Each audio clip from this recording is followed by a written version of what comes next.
ان اللہ و ملائکتہ یصلون علی النبی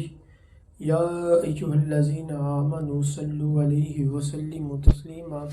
الصلاۃ والسلام علیک یا سیدی یا رسول اللہ وعلی آلک و اصحابک یا سیدی یا حبیب اللہ الصلاۃ والسلام علیک یا سیدی یا رحمۃ للعالمین وعلی آلک و اصحابک یا سیدی یا نور اللہ۔ اللہ تعالیٰ نے قرآن مجید میں ارشاد فرمایا کہ وَلَا يَغْتَبْ بَعْضُكُمْ بَعْضًا۔ اللہ تعالیٰ نے پھر فرمایا، اللہ تعالیٰ نے حکم دیا کہ تم آپس میں ایک دوسرے کی غیبت نہ کرو، تم ایک دوسرے کی پیٹھ پیچھے برائی بیان نہ کرو۔ اللہ تعالیٰ نے اس کے آگے ایک مثال بیان فرمایا کہ تم میں سے کوئی پسند کرے گا کہ وہ اپنے مردہ بھائی کا گوشت کھائے تو فَكَرِهْتُمُوهُ، تو تم یقیناً اس کو ناپسند کرو گے، تم ایسا نہیں چاہو گے۔ شریعت اسلامیہ کے اندر ہمیں یہ حکم دیا گیا ہے، شریعت نے ہمیں یہ حکم دیا ہے کہ تم نے اپنے مردوں کو سخت ہاتھ بھی نہیں لگانے غسل دیتے وقت سخت ہاتھ سے بھی نہیں پکڑنا، کیونکہ جس طرح زندہ آدمی کو سخت ہاتھ لگانے سے یا زور سے پکڑنے سے، زور سے دبانے سے تکلیف ہوتی ہے، اسی طرح مردے کو بھی تکلیف ہوتی ہے۔ اور نبی پاک صلی اللہ تعالیٰ علیہ وآلہ وسلم ایک روز ایک جگہ سے تشریف لے جا رہے تھے کہ حضور صلی اللہ تعالیٰ علیہ وآلہ وسلم نے دیکھا کہ ایک شخص قبر کے ساتھ ٹیک لگائے بیٹھا ہے، تو حضور صلی اللہ تعالیٰ علیہ وآلہ وسلم نے اس شخص سے فرمایا، اس کو حکم دیا کہ تم قبر کی ٹیک کو چھوڑ دو۔ آگے وجہ بیان فرمائی کہ جس طرح زندہ آدمی کی کمر کی ہڈی ٹوٹ جائے اور تو اس کو تکلیف ہوتی ہے، اسی طرح مردے کو بھی تکلیف ہوتی ہے۔ تو حضور صلی اللہ تعالیٰ علیہ وآلہ وسلم نے ہمیں قبر پر ٹیک لگانے سے منع فرمایا ہے، اور اسی طرح شریعت نے ہمیں اس بات سے بھی منع فرمایا ہے کہ ہم نے اپنے مردوں کو سخت ہاتھ بھی نہیں لگانے۔ اب ایک طرف شریعت نے اس چیز سے منع کیا ہے، ٹیک نہیں لگانی قبر کو، مردے کو سخت ہاتھ نہیں لگانے، دوسری طرف اللہ تعالیٰ یہ مثال بیان فرما رہا ہے کہ تم غیبت جب کر رہے ہو تو تم اپنے مردہ بھائی کا گوشت کھا رہے ہو۔ آپ اسی سے اندازہ لگایا جا سکتا ہے کہ معاذ اللہ یہ غیبت کرنا کتنا بڑا گناہ ہے۔ ہمارا یہ مزاج بن گیا ہے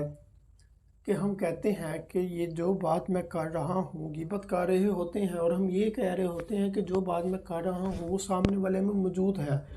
اس میں یہ بات پائی جاتی ہے، تو پھر ہی میں اس کی یہ بات کر رہا ہوں۔ اب میرے نبی پاک صلی اللہ تعالیٰ علیہ وآلہ وسلم نے صحابہ کرام سے پوچھا کہ اے صحابہ، تم جانتے ہو غیبت کیا ہے؟ تو صحابہ نے عرض کی، یا رسول اللہ صلی اللہ تعالیٰ علیہ وآلہ وسلم، اللہ جانے اور اس کا رسول جانے۔ تو حضور اکرم صلی اللہ تعالیٰ علیہ وآلہ وسلم نے ارشاد فرمایا کہ کسی مسلمان کی ایسی بات کسی دوسرے مسلمان کے سامنے اس کی غیر موجودگی میں بیان کرنا کہ اگر وہ بات اس کی موجودگی میں اس کے سامنے بیان کی جائے تو اس کو غصہ آ جائے، اس کو وہ بات بری لگے، یہ غیبت ہے۔ اب صحابہ نے عرض کی، جو بات ہمارے مائنڈ میں آتی ہے، ہمارے دماغ میں آتی ہے، صحابہ نے عرض کی، یا رسول اللہ، اگر وہ بات اس کے اندر پائی جائے تو حضور صلی اللہ تعالیٰ علیہ وآلہ وسلم ارشاد فرمانے لگے، تو وہی تو غیبت ہے۔ جو بات اس کے اندر پائی جائے یہی تو غیبت ہے۔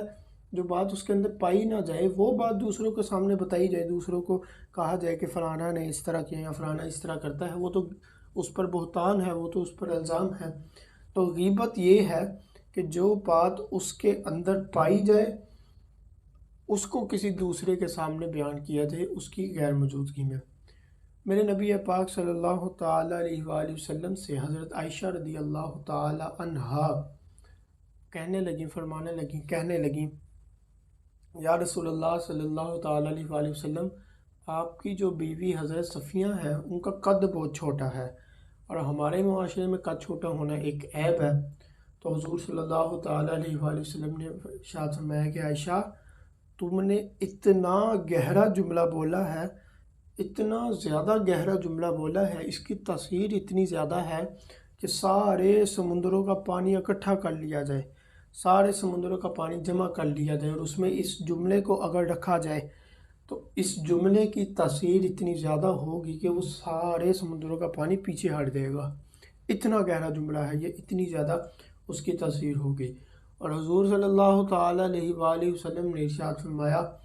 کہ زنا کرنے سے بڑا گناہ یہ ہے کہ انسان مسلمان کسی کی غیبت کرے. ہم اتنے سمجھدار ہیں کہ ہم نہ، اگر ہمیں معلوم ہو جائے کہ کسی شخص نے زنا کیا ہے، بدکاری کی ہے، تو ہم اس کو اپنے گھر نہیں آنے دیتے، بلکہ گھر کیا، ہم اس کو اپنی گلی، اپنے محلے، اپنے علاقے میں نہیں گھسنے دیتے. اگر اس کو ہم چوک میں کھڑا دیکھ لیں تو ہم تو اس کو وہاں سے بھگا دیتے ہیں. لیکن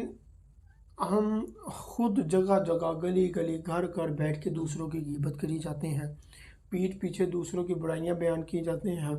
اور حضور صلی اللہ تعالیٰ علیہ وسلم، جبکہ نبی پاک کا فرمان ہے کہ غیبت کرنا زنا کرنے سے بڑا گناہ ہے، اور نبی پاک صلی اللہ تعالیٰ علیہ وآلہ وسلم نے ارشاد فرمایا کہ جب بندہ کسی کی غیبت کرنے کے لیے منہ کو کھولتا ہے تو اللہ تعالیٰ اس کے لیے ایک فرشتہ مقرر کرتا ہے، ایک فرشتے کی ڈیوٹی لگا دیتا ہے کہ تم نے اس کو غیبت کرنے سے بچانا ہے، اس کی حفاظت کرنی ہے. لیکن جب وہ بندہ غیبت کرتا ہے، وہ فرشتہ اس سے دور ہو جاتا ہے، تو جب وہ شخص غیبت کر لیتا ہے تو شیطان اس کے منہ میں شہد لگاتا ہے، جس سے اس کو وہ باتیں اچھی لگنے لگ جاتی ہیں، میٹھی لگنے لگ جاتی ہیں، اور وہ اور زیادہ غیبت کرتا ہے. شیطان بھی شہد اسی لیے لگاتا ہے کہ یہ بندہ زیادہ سے زیادہ غیبت کرے. اور صحابہ کرام نے رسول کریم صلی اللہ تعالیٰ علیہ وآلہ وسلم سے عرض کی، یا رسول اللہ صلی اللہ تعالیٰ علیہ وآلہ وسلم، جو غیبت ہے وہ زنا سے بڑا گناہ کیوں ہے؟ تو نبی پاک صلی اللہ تعالیٰ علیہ وآلہ وسلم نے ارشاد فرمایا، غیبت زنا سے بڑا گناہ اس لیے ہے کیونکہ جب کوئی بندہ زنا کرتا ہے تو اس کی معافی طلب کرتا ہے، اس کی بخشش طلب اللہ تعالیٰ سے کرتا ہے، اللہ تعالیٰ اس کے گناہوں کو معاف کر دیتا ہے اگر وہ سچے دل سے توبہ کرے. لیکن جب کوئی شخص غیبت کرتا ہے، اللہ تعالیٰ اس کو تب تک معاف نہیں کرتا جب تک وہ بندہ غیبت کرنے والا اس بندے سے معافی نہ مانگ لے جس کی غیبت کی ہوتی ہے. اس لیے غیبت کرنا زنا سے بڑا گناہ ہے.